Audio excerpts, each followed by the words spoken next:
Alright, so I'm doing this install, amplifier, subwoofer install. Just running the power cable. A lot of people run it through the sides, but obviously there's a grommet right there in the door, but I'm not running it there. This car doesn't have the grommet there. Anyway, also, like, once you close the door, if that cable gets tangled in there, yeah, I'm not doing that. So basically, I just found the groove for the firewall, and I stick my little coefficient stick through. Luckily, this is a small system, so it's not using like 0 gauge or anything.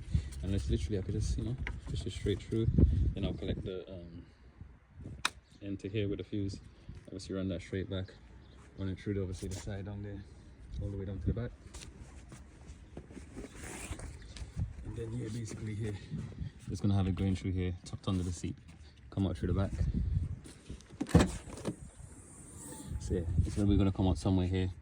Have it nice, probably have this on this side, and yeah, I'll probably find a ground somewhere inside there's going to be a nut that I could just attach to. I'll let you guys know.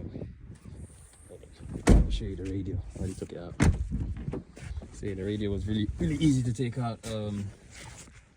It's got a bit on top here. It's big, it's just clips. Lift it up, it'll clip out, and then on top here they'll have two. I use 7mm socket, might be 8, I don't know. I use a 7 took it out. Then you have the T25s somewhere around here. After you take them two out, you can basically start prying it out, and then this whole thing will just slide out. And then you have this as the back bit.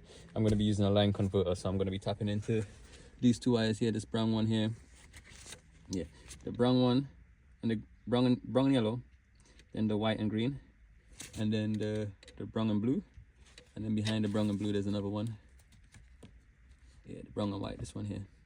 So I'm gonna tap into that with the line converter here, and then obviously run all the cables to the back.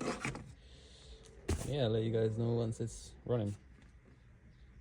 Alright, so there I go, around the wires. I'll just positive and the remote all the way through. So right now obviously I took the flowing out to try and find a bolt for Kyoto. I might say Kyoto, not that one, but like one of them under the chairs.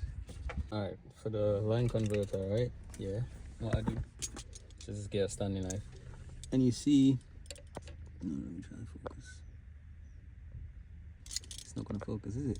Alright, cool. So you see, obviously I cut these ones back. So the way I do it is you just basically run the blade along the plastic in it until the plastic comes off, and then you can see the fibers, I don't know what you call it, man, the strands of wire below in it. So you obviously don't cut into it, but yeah. Okay, so I'm pretty much finished. Let me just run it through. Got the ground that's connected to one of those bolts down there, that's for the seat. I got a remote. I found the remote, I'll show you in a sec. And the power obviously that's run to the front. The RCAs I run to the line converter, so I can push that back in the back there now.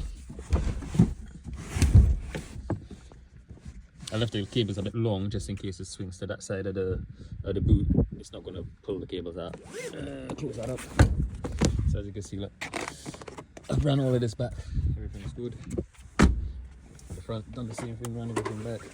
Everything's good, obviously. Anything behind the glove box, can't see anything, so everything's clean. So right, line converter, I've actually literally just rested straight on top here. There's a little cutout bit, it kind of goes back.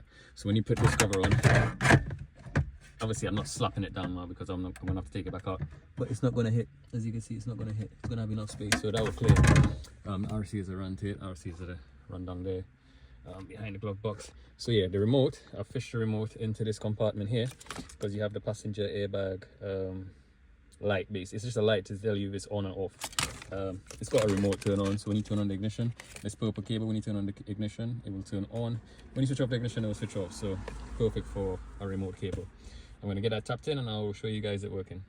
All right, so yeah, obviously I've connected the remote through this little area here. Yeah, the good thing about that is once you switch off you can switch off the ignition without opening the door, and look, no sub, just sound, because obviously I've switched off the ignition. But obviously once you open the doors on these cars, it switches off everything, so you can switch off the sub and then